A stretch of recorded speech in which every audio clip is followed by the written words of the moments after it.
Fala pessoal, tudo bem? João Rodrigues por aqui, mais um momento descomplicado. Hoje a gente veio falar de um tema aí que parece estar meio em voga, né? O pessoal falando bastante, eu estou vendo em alguns grupos de WhatsApp, em algumas interações que a gente tem no dia a dia de trabalho aqui, sobre gestão de pessoas. E me parece que existe meio que não diria uma cortina de fumaça, mas existe algo meio obscuro quando as pessoas falam sobre esse tema. Ah, e eu gostaria de trazer para vocês aqui uma perspectiva que poucas vezes eu ouvi falar dentro do ambiente do agronegócio, tá? Então, que é uma perspectiva muito mais voltada para a base da pessoa em si, né? Que eu vejo muito, obviamente, essa questão de treinamento, de capacitação, de desenvolvimento, de trazer ferramentas, de aplicações. Aí entra CRM, entra um monte de coisas aqui que dá para a gente, obviamente, gravar um outro vídeo só falando sobre isso. Mas, de tudo que eu vi aí, poucas vezes eu ouvi falar pensando na ótica da pessoa em si. Então, o que eu diria pessoa em si? Né? É igual eu e você aqui, ó, estamos frente a frente, sabe? Esse contato mesmo. Você desligar tudo que está em sua volta, né? Então, se for sentar para conversar com uma pessoa para falar sobre isso, né? Desliga tudo que está à sua volta, né? Eu vejo muito treinamento, pessoal, vamos fazer um treinamento de desenvolvimento de liderança. O cara no WhatsApp, no computador, não tá ali, né? Então acho que o primeiro ponto, assim, que eu, pensando na ótica da pessoa, se for falar sobre isso, sobre pessoas, independente se vai ser gestão ou não, desligue tudo e fique ali, ó, você e a pessoa, tá? Porque um ponto muito importante é assim, é muito claro para nós que todos nós aqui somos seres únicos e irrepetíveis. Não existe outro João na face da Terra. Já falei um pouco sobre isso, mas é bom reforçar. Mesmo a ciência prova, né, que mesmo gêmeos univitelinos, eles são diferentes como pessoas. Eles são iguais geneticamente, mas como pessoas eles são diferentes. Então nós todos somos seres únicos. Então, uh, aqui já parte um primeiro, talvez uma divisão aí de águas, né? Porque não tem como você falar de gestão de pessoas falando o mesmo discurso para uma plateia, né? Porque se somos únicos, né? Tem como você alinhar uma prosa para uma plateia, né? Eu acho que esse já é o primeiro ponto. Quando eu estou falando de novo, né? Obviamente que a parte motivacional ela precisa existir, a parte de capacitação ela precisa existir, né? Mas aqui eu estou falando um pouco mais de gestão de pessoas na essência, né? Então, partindo do princípio que nós somos seres únicos, e aí vem um segundo ponto, né? Todos os momentos da nossa vida são irrepetíveis. O segundo que ficou agora aqui para trás, ele não vai voltar da mesma forma que ele foi. Então, imagina quando você for trabalhar esse ponto, seja com o seu time, seja com o seu liderado, etc.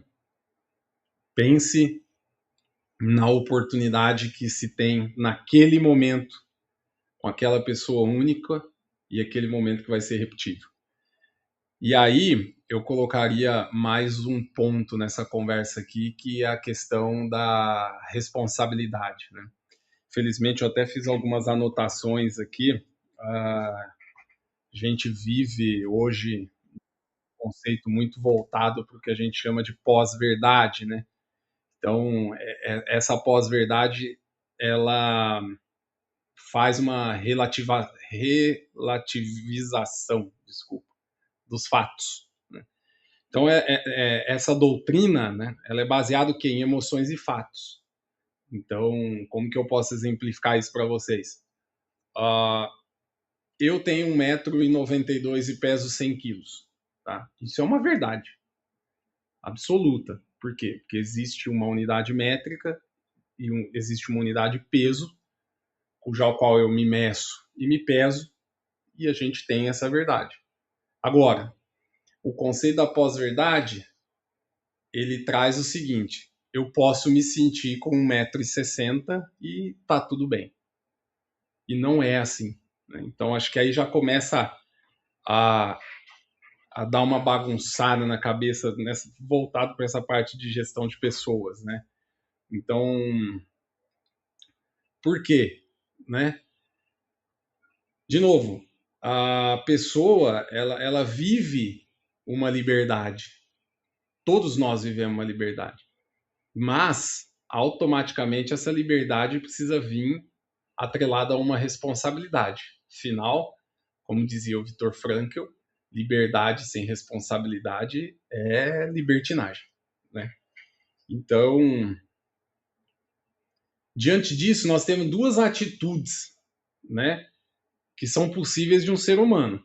O que a gente chama de personalista, né, que ele é um ser humano livre e comunitário, ou seja, ele foca na pessoa, e tem os individualistas, que os individualistas eles agem, né, de maneira licenciosa e muitas vezes egocêntrica, então ele foca nele mesmo. Então por que eu trouxe essa classificação? Porque se a gente está falando de gestão de pessoas, se a gente quer, de fato, assumir a posição de falarmos, de fazermos ações voltadas para a gestão de pessoas, a gente precisa mergulhar no outro e não em nós. Né? Então, por isso que eu falei, voltando lá desde o princípio, né? Se você vai falar sobre gestão de pessoas com alguém de verdade, desliga o seu celular, desliga o teu computador, desliga a tela. Por quê? Porque você precisa se entregar para essa pessoa. Tá? O que eu vejo muito é isso. Como não há esse desligamento, todas as respostas que um bom gestor de pessoa precisa está na pessoa cuja qual ele está interagindo. E se você não prestar atenção, não se entregar e não se doar para aquele momento que é único e irrepetível, você falha como gestor de pessoas. Tá? Então, um gestor de pessoas que vive uma atitude personalista, né? Ele tem, eu até anotei aqui, ele tem algumas facetas voltado primeiramente porque eu falei para a liberdade, né? Então, você tem uma certa independência porque você não está dominado por outra pessoa ou pelos seus impulsos, né? Então, isso mata com a questão de preconceitos que existem para com aquela pessoa cuja qual você vai interagir. Né? Um outro ponto é você decide de forma racional, então você tem escolha. Você sabe, né? Por isso que eu citei a questão de 1,92 m e 100 quilos. Essa é a verdade. Né? Então, com base na verdade, você decide de forma mais racional. E, obviamente, vem a responsabilidade que eu falei, né? Infelizmente, hoje as pessoas... nós estamos tendo uma certa dificuldade das pessoas assumirem as consequências das suas decisões.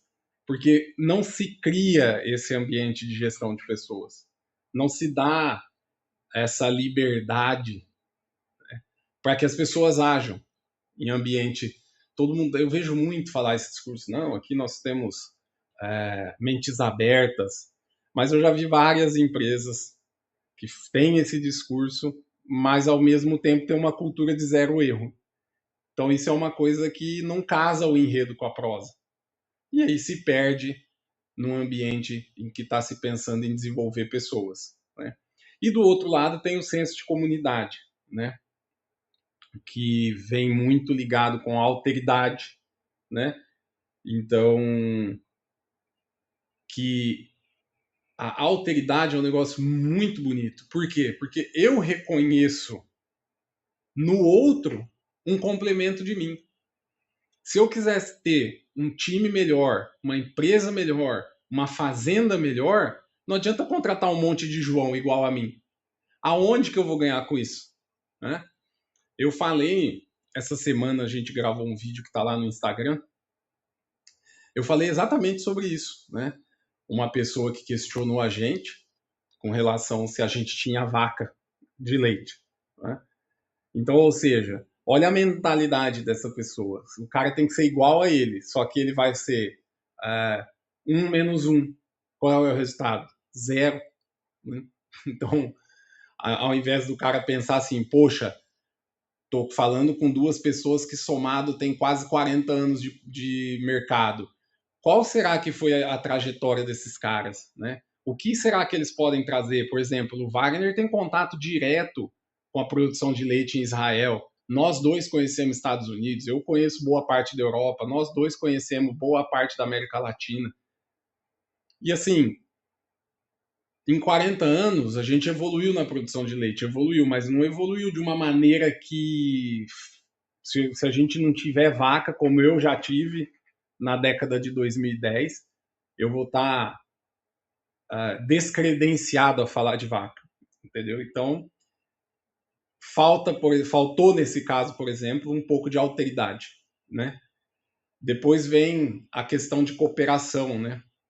Então, que é o quê? Agir com o outro, dar ao outro a oportunidade de se expressar, dar ao outro a oportunidade de trazer toda aquela bagagem do passado que ele tem, que é riquíssima, e ele precisa mostrar. Isso, você só consegue fazer isso como gestor de pessoas se você tiver num ambiente desse tipo. Caso contrário, o cara vai se fechar na dele e não vai falar nada. E aí, de novo, erra, falha, você não sabe qual que é a base de vivência daquela pessoa. Né? Então, o espírito de cooperação ele é fundamental. Né? E, obviamente, o terceiro pilar da comunidade é pensar no bem comum, né? Que é o bem que todos nós estamos buscando um com o outro, em prol de algo maior do que nós. Caso contrário, a gente volta a ser aquela pessoa individualista que, por ser licencioso e egocêntrico, pensam só nele em detrimento do bem comum. E, obviamente, com isso tudo se perde.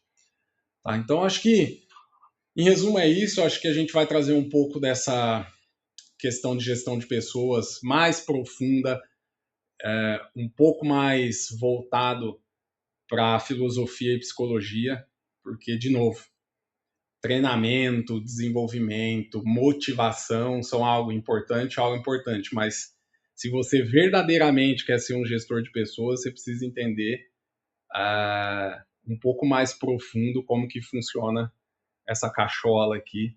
E, de novo, como nós somos seres únicos e irrepetíveis, não teremos uma receita de bolo para lidar com o ser humano, essa máquina pensante maravilhosa que é composta de um indivíduo biológico, psicológico e também espiritual. Tá bom? Então até o próximo, espero que vocês gostem. Tem uma publicação, um carrossel lá no Instagram, dei um pulinho lá no @pecuária_descomplicada. Curte, salva esse vídeo, manda para alguém que você acha que faz sentido e a gente volta no próximo Momento Descomplicado. Valeu, moçada. Um abraço. Até a próxima. Tchau, tchau.